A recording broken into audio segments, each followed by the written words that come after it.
Welcome to Storytime with Mama V. I'm your host, Victoria, but you can call me Mama V.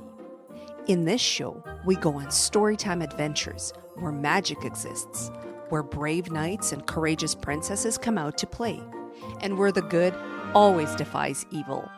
Now, get comfy, because storytime is about to begin.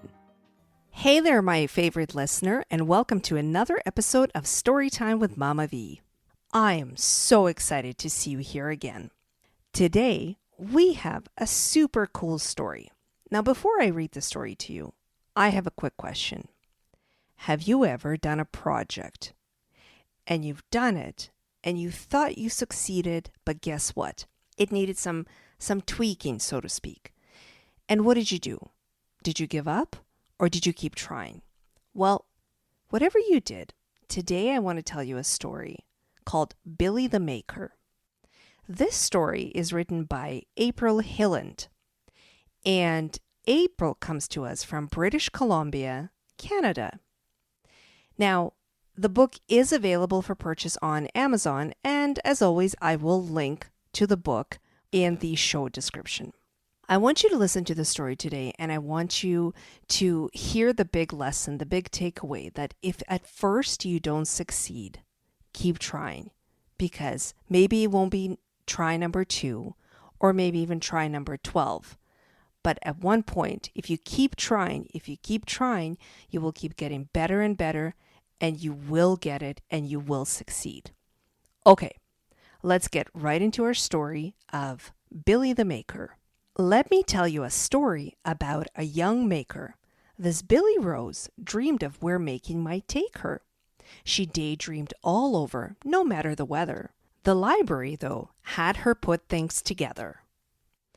Surrounded by books, all her visions let loose, with her mind like a runaway train, no caboose. Billi Rose worked with paper, wood, metal, and strings. She made items she loved with her bits, bobs, and things. But one day, Billi noticed the maker space closed. Something has to be done, Billi Rose then proposed. In the library building, the maker space towered with wonderful things that are battery powered.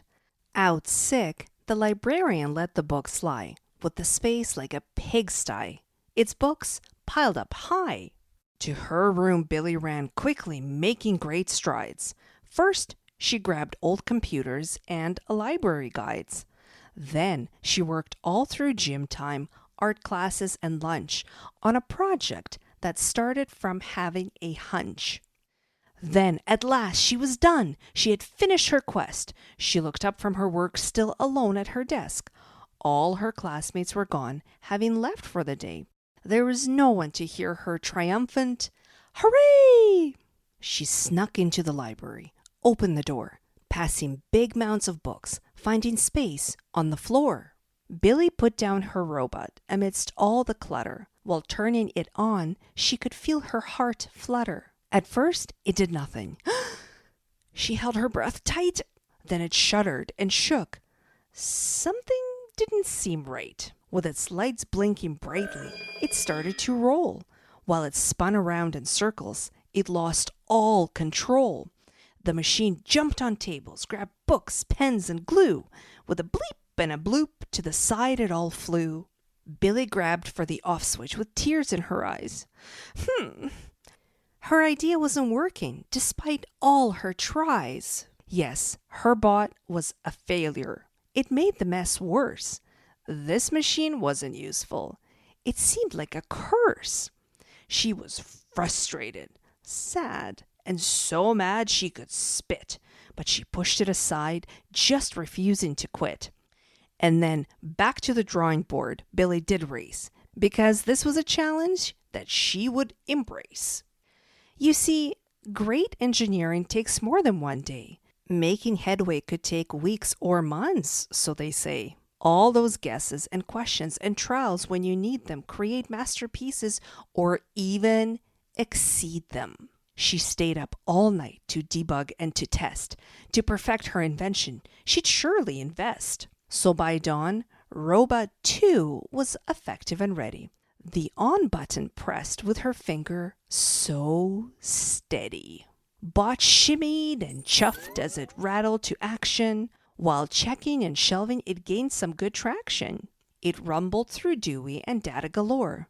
Soon it shelved every book and was looking for more. As it teetered and tottered and sorted with grace, it would catalog every last thing in that place. All the classrooms were cleaned and the desks were all neat. Yes, that smallest of robots accomplished a feat. The next morning, when Billi awoke with the sun, she was eager to see what her robot had done. So she raced to the library, seeing Miss Hild, who was back and was going to be really thrilled. 'Cause the space was so clean and the shelves were all tidy. A Friday surprise that was awesome and mighty. So, guess how Miss Hild would react on that day? Why, of course, she invited the robot to stay. There's a lesson to learn for those paying attention. Each maker can dream up a useful invention. Well, my friends, this wraps up our story. And again, you have to keep trying. If at first you don't succeed, keep trying. If you fall down, get up and try again. Thank you so much for listening. If you haven't already done so, please go ahead and subscribe to the show. Otherwise, I will see you on the next episode of Storytime with Mama V.